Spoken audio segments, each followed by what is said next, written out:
quick reminder is that parallelism is intended as a goal to try to get tasks to run as fast as possible. What can we accomplish? How do we do it? How do we do the most work in the least time? And the main concern about that is dependencies. So what prevents things from proceeding? If you need this result before you can go on to the next step, that is a dependency, and that is going to hold us up a little bit, and something that we are interested in because it could potentially prevent any kind of parallelism at all, or at least limit it.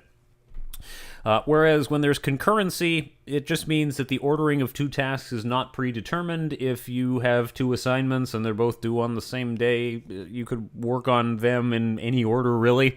And there isn't a specific rule that causes you to have to work on them in any particular order. If you have in a course Lab 1 and then Lab 2 builds on what you wrote in Lab 1, obviously you want to complete Lab 1 before you go on to Lab 2. That would be a synchronization point. It is a form of coordination that says this happens before that, or these things don't happen at the same time. If the concurrency parallelism stuff is still kind of confusing to you, then going back to a previous course, looking over, for example, the ECE 252 notes, might give you a decent explanation about concurrency if you need that sort of catch-up. And if you want the quick version of that, there is a synchronization PDF in the course repository, which is not extensive, but should give you everything that you need to know to get caught up on this subject. All right, so since our main focus for right now is parallelization, this is our first strategy that we will use to try to speed up our program, then our main focus is, well, how much can we do that? Most programs are defined as having a parallel part and a sequential part. And we are going to follow a rule, Amdahl's law, a classic model of parallel execution, because in 1967, Gene Amdahl argued that improvements in processor design would be beneficial. In fact, at that time, more beneficial than designing multiprocessor systems. We know now that's no longer the case, but things have changed a lot in many areas since 1967, and looking over the period of time leading up to about the year 2000, it's easy to see why that was the right decision in that era. So anyway, we can use, however, this calculation to make a determination of what are the limits to parallelization. And if we say that every program has a sequential part and a parallel part, it allows us to do the math on this. And we're interested just broadly in what fraction of the program can be done in parallel. That might be very little, or it might be a lot, depending on the nature of your problem. And so if we say that S here is the fraction of serial runtime in serial execution, and P is the fraction of parallel runtime in serial execution, so the initial state, base case, we haven't parallelized anything, but just for the sake of comparison, S plus P equals 1 because they are fractions. It's the percentage of the program. And so if our program looks like this with a sequential part and a parallel part, obviously the sequential part doesn't always happen first and the parallel part later, but if you just group them up by their blocks, they will obviously be interspersed a bit. Then, well, we end up with this if we are splitting up the parallel part over 4 processors. We can take the parallel part, divide it into 4. We can do those 4 parts at the same time, or at least something resembling the same time. And we end up with a shorter total runtime, even though the amount of work that we have done is the same. So the formula that we will see here is if T sub S is the time for the program to run serially, N is the number of processors, CPUs available, but it could also be computers if you have a distributed system. And T sub P is time for the program to run in parallel. Then under perfect conditions, then T sub P is T sub S times S plus P over N. That's a simple formulation, but not the form in which we usually apply Amdahl's law, because we're usually interested in calculating how much is the speed up. And so speed up is Ts over Tp, which is crushed down in the end to 1 over S plus P over N. This assumes, just using the simple formulation, there's no overhead for parallelizing or your costs are near zero. When we talk about overhead for parallelizing, this is along the lines of handing out the work, deciding how to divide it up, that sort of thing. If the cost is near to zero, then we don't worry about it.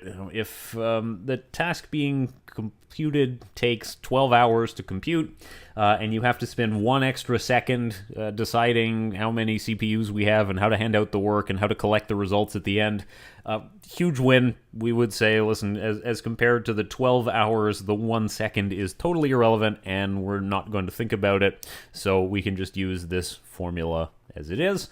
But keep in mind that overhead is never exactly zero, and that does occasionally mean that if you have the kind of problem where it's very simple, it's very quick, there is actually sometimes no benefit to doing a parallelization, doing a split up of the work, because the overhead of dividing it up is exceeding the benefit that you would get from it.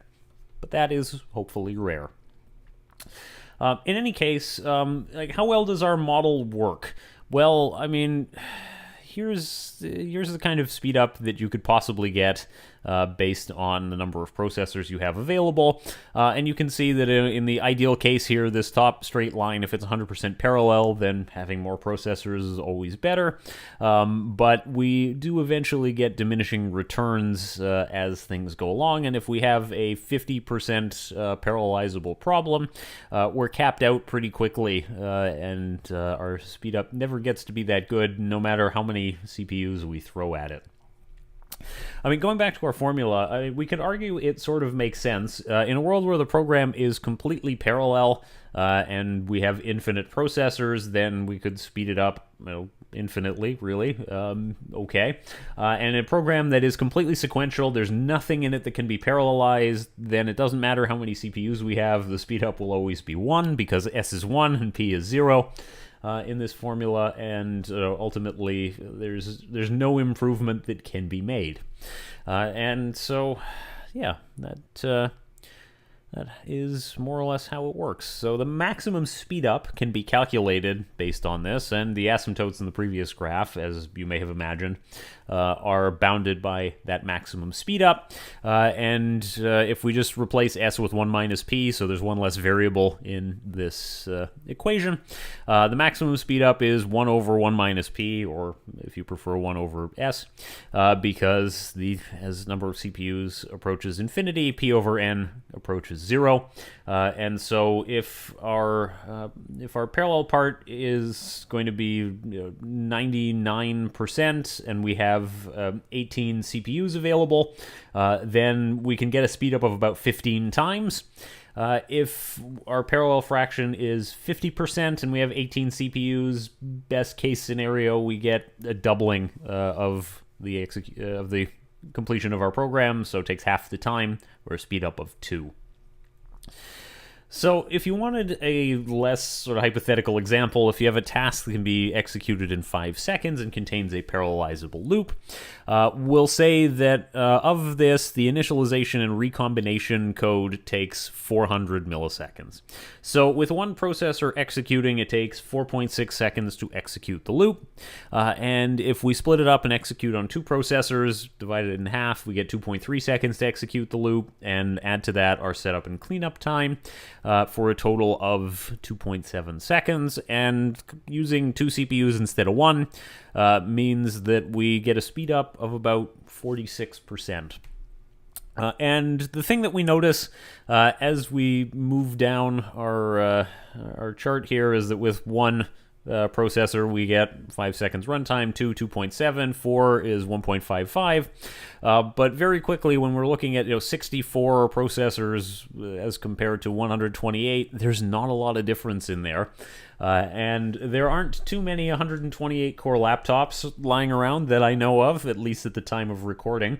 It's no longer so strange to talk about 16 core laptops as it used to be, because they do exist, and they used to be a hypothetical. Like, what do you mean it's dual core? Who would ever need more than two? This wasn't that far in the past, and so one can reasonably predict that there will come a day when there will be 128 core laptops, and some of you will have them, and you might even far in the future be watching this video just for historical kicks on some 1024 core CPU and laughing about how in the dark ages, can you imagine that we only had 8 cores in our laptops? I mean, how did we even get anything done? The pace of technology is kind of entertaining, and one day this video will be a historical oddity if it's survived that long. Okay. Observations. Number 1, diminishing returns as we add more processors. And number 2, we converge on the asymptote of 0.4 seconds. And so we can get a speed up out of this of approximately 12.5, but that requires infinite processors and about infinite money. I don't have that kind of money, but if I did, I'm not sure I'd spend it on infinite CPUs. There are a couple of assumptions that we've hit upon already, and one of them is that the problem size is fixed. We'll break that assumption soon. Number 2 is that the programmer algorithm behaves the same on 1 processors versus n processors. That's not necessarily the case. When we are dividing up a project amongst several people, there will inevitably be additional overhead and coordination that is necessary for everybody to get their work done. And absent that, it wouldn't work the way it's supposed to work. So there will be some overheads that are going to appear. And 3, of course, we can accurately measure runtimes. So overheads are unimportant. And again, in pre-pandemic times when people commonly flew places, you have most likely had an encounter with somebody like this who has a ridiculously oversized bag and refuses to accept reality that no amount of shoving or cramming will somehow make it fit in the overhead bin. It's just not happening, and they won't accept that. And sometimes a person like this even delays the flight because their refusal to secure it correctly ends up when they have to gate check it, and it causes a big headache. And so there's a reason why overhead bin size is measured, and why they have those measuring devices at the gate, and it's because there's not necessarily going to be enough space for your ridiculous carry-on bag. But anyway, so you can, of course, think about Amdahl's law at a smaller scale. The original formulation talks about just there's one giant chunk of a program and it has one parallel part and one serial part, but we know that's not true.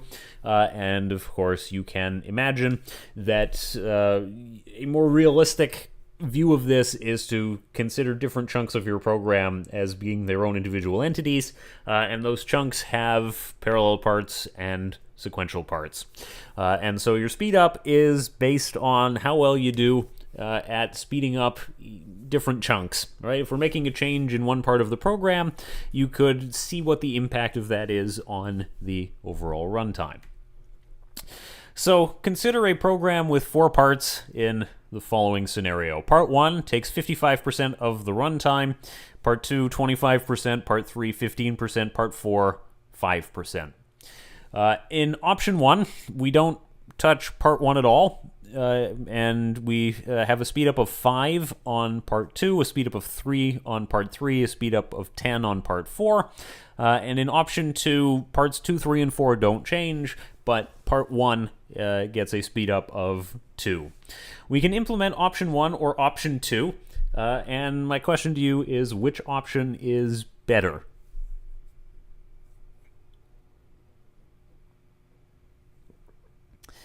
If you want a hint, well, I mean, the real hint is do the math. But if you were asked to estimate it and you wanted a hint, one thing that I remember from taking ECE 327 with Professor Agard is he would always say, make the common case fast.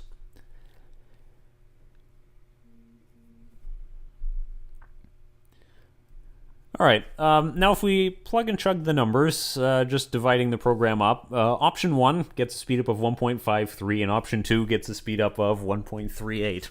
So, did I give you a hint that was deliberately misleading? I don't know about deliberately, but it might have been a little bit misleading. The thing is that these kinds of problems sometimes run counter to what our intuition would say, and it is therefore important to actually do a meaningful analysis and not just say, oh yeah, I'm definitely sure that doing this will have the most impact, because our hot takes are sometimes wrong. So it's important to ensure that your position is supported by some evidence. Okay. So one of the other things that you could do, if you wished, in terms of evaluating what is the parallel fraction of a program, because usually it's not that easy to tell, is you have your original version of your program and you have your parallelized version, and you basically just do the math on what happened in actual run times. So you run the sequential version, you time it, you run the parallel version, you time it, and you compare those to give you a guess of what the fraction of parallelizable code is. And so if you are running it on your laptop and you have a 4-core laptop, you can predict with some accuracy what the speed up might be if it were to run on a production server that has 32 cores. Potentially. I mean, it won't be the only factor, but it does give you an estimate of the speed up based on more than, well, I guess the parallel part of the program is about, because that's kind of unscientific. Okay. So, yeah, the takeaway from Amdahl's law is that it's important to focus on the part of the program where it has the most impact, keeping in mind that that might not be what you assume necessarily is the part of the program with the most impact. Now, Amdahl's law estimates performance gains from parallelization with some assumptions, with some caveats in it, but it only applies to solving a fixed problem size in the shortest possible period of time. And so the alternative to this, a more optimistic point of view on the subject, is Gustafson's law. And it says that, well, sometimes what computers are good at is dealing with bigger and bigger problems. We might not be able to solve any particular problem faster, but we might be able to solve more of them in the time that we have. So you might be able to vary your problem size here in this formula n, and this might be changing the size of the input, the resolution of the grid that you are computing, the number of time steps in a simulation, anything like that. And if you're running the software that does some fancy calculation, you might need to hold the running time constant, but not necessarily the problem size. So you're willing to wait 10 hours for your task to finish. You can set it up to start. It runs overnight and produces a result, but you're not willing to wait 500 hours to get a result. So one thing that you could think about for Gustafson's law is how big of a problem can you run in the 10 hours that you have available. And so in this case, parallelization might improve our bandwidth, but not really our latency. And in this case, with Gustafson's law, speed up S of n plus n times p of n. Assuming, of course, the fractional runtime of the serial part decreases as n increases, our speed up does approach n. And this works only when you have some sort of problem size knob that you can crank up. Like I said, the number of time steps in your simulation, for example. Not always that easy, not always that straightforward, but those kinds of large problems can be efficiently parallelized. Google is a good example. They do a lot of parallelization of what are ultimately very large problems. Things like, search the web for, this potato recipe. That's a big ask, all considered, because there's a huge number of websites out there, and sorting them and ranking them in some sort of relevance is not super easy as a task, because there's a lot of data to work with, but they found a way to parallelize it and make it work.